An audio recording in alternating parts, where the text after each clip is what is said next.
education in Nigeria promises a brighter future. Yet, for many students, this journey is overshadowed by mounting financial pressures. Over the past 2 decades, tuition fees in Nigerian universities have seen a significant surge. For instance, in 2019, the average annual tuition fee for undergraduate programs at federal universities was approximately 81,500 naira. Recent reports indicate that many institutions have increased their fees by over 150%, putting serious strains on the finances of parents and guardians. Beyond tuition, students grapple with the escalating costs of essential services. The price of mobile data, crucial for research and online learning, has experienced hikes. For example, MTN Nigeria increased its data prices by 50%, with the monthly 1.8 gigabyte plan rising from 1,000 naira to 1,500 naira. Such increases strain students' budgets, making digital access more challenging. Food prices have also soared, with food inflation reaching an all-time high of 40.87% in June 2024. Staple foods like rice, beans, and garri have become more expensive, impacting students' nutrition and overall well-being. These rising costs not only affect daily sustenance, but also have broader implications on students' health and academic performance. Collectively, these financial challenges paint a daunting picture for Nigerian students who must navigate the complexities of academic life amongst economic hardships. This documentary delves into their stories, shedding light on the resilience and strategies they employ to pursue their educational aspirations.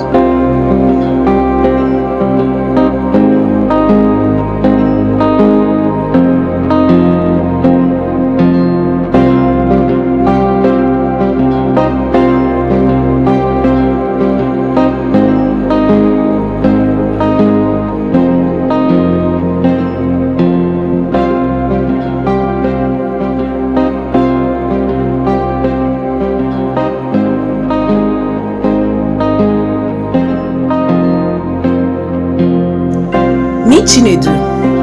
At just 22, he's learned how to balance lectures with long shifts at a local restaurant. For him, education isn't just a right, it's something he has to fight for daily. His reality is one of juggling deadlines and daily wages, all to stay in school and stay hopeful. I wake up by 5. Then after I don't finish do everything finish, I go my study. I go lecture. After I go lecture finish, my lecture they close by 2. After my lecture close by 2, I go come work by that same 2 o'clock after my lecture. Then that is my working place where I work, and I spend close to 5 to 6 hours in my working place. And when after finishing my work, before I realize time don't go, and before I go house, I don't get tired, I don't get weak, I don't even get time to read my assignment, not to open book they read. Then after that, I no get time to open my book and read. The next day again, I could still wake up by that same 5 to go my school, come back, come go work. No time to read my book. I wish I can focus on my study, only my study. And my parents send me to school to go and study and make them proud. But see the way country be, and my parents no fit afford my bills. And every time I go to call my parents, say my parents need money, and my parents no fit afford my bill. Now why I don't have any other option than to do this work where I do now. So I wish I can focus on my study. So I pray may government do something about this. May government they support us so that people students where they go school to go read, so that they will get time to do this. No be say after you don't go lecture, come work and you can't get time to read your book. Like when exam don't come, waiting you go write. Chinedu's story is one of quiet endurance, a daily sacrifice woven into the rhythm of survival. He doesn't complain, he simply moves. From class to work, From exhaustion to determination, his life is a constant negotiation between ambition and reality. He isn't just working for income, he's working to protect a dream from slipping away. In a system where financial aid is scarce and student welfare barely discussed, students like Chinedu carry the weight of education on tired shoulders and still show up every single day.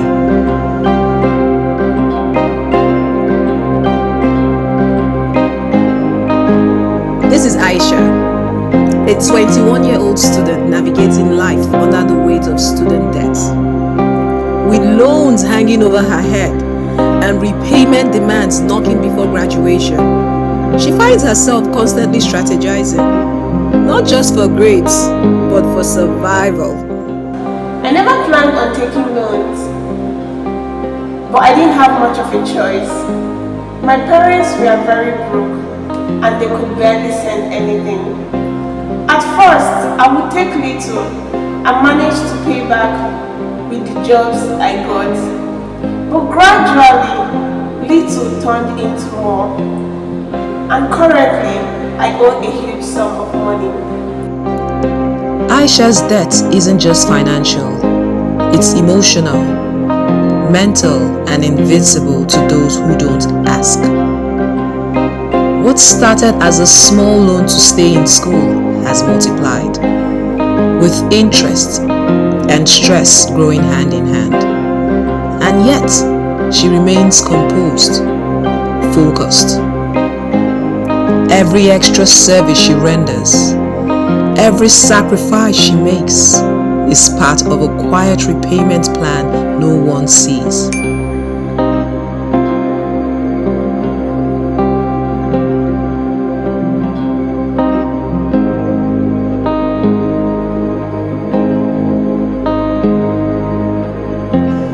And here's Emeka, a second-year student on a relentless quest for scholarships. With every application he submits, he's chasing more than funding. He's chasing a future that seems just within reach, if only the right opportunity comes through. Every day, I'm here applying for scholarships. It's as if nothing is happening. In 3 years, I've applied to 10 universities and no reply. This is quite discouraging. I know I've got the potential. I believe in myself and I know I can do this. But what's happening? You can imagine the cost of transportation keeps on rising, the cost of housing keeps on rising, feeding. And also, I can't even afford data.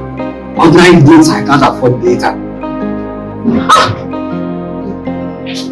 The worst is that not even a single feedback, or at least hi, you've gotten a message and you are sorry to no reply, nothing of such. It's as if I'm going to give up. No, I can't give up. For Emeka, hope isn't passive, it's action. It's sleepless nights filling out scholarship forms, tailoring essays, refreshing inboxes. It's the belief that education can be his ladder, even when every step is uncertain.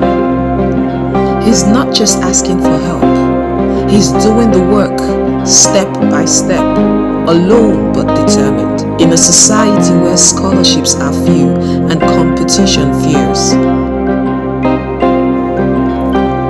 Despite the overwhelming weight of financial hardship, Nigerian students continue to adapt, carving out survival strategies from little or nothing.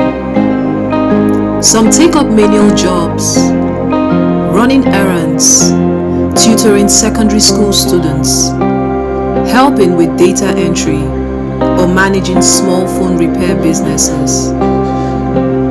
Anything to earn a few naira while balancing academic commitments. There are factors contributing to the rise of student debt across Nigerian universities. And such debts are tuition fee and non-tuition fee, house rent, feeding, textbooks, school fees, and etc. And if you look at our country, our economy is very bad, and our government are not doing anything about it.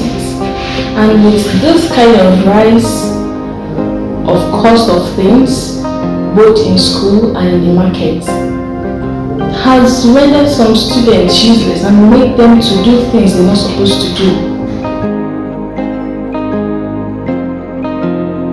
Now, one of the major ways the government can solve this issue of heavy financial burden on the part of students is by creating targeted scholarships.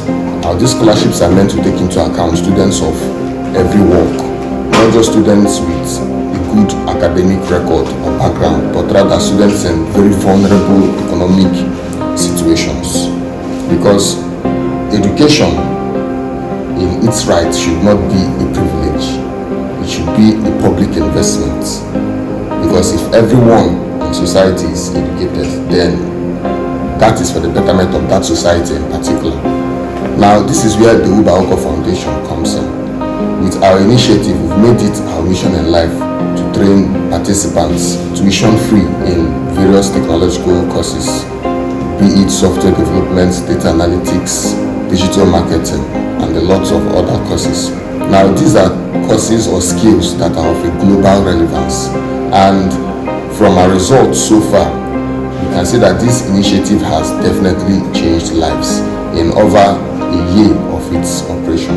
So imagine a situation where we have the government partnering with several initiatives of a similar nature. Now, that will go a long way in alleviating the financial burden, not just on the parts of students, but also for their parents as well. It's not just about money. It's about dignity, about the right to learn without being weighed down by hunger, debt, or constant uncertainty. It's about mental health, productivity, and the long-term development of a generation that holds the key to Nigeria's future.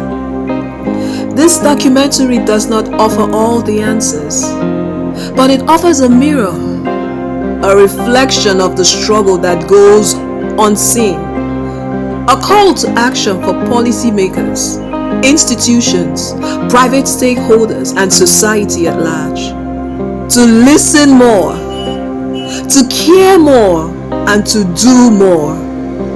Because access to quality education should never come at the cost of a student's well-being. And maybe, just maybe, if we begin to pay attention, we can build a future where students don't just survive school, but thrive.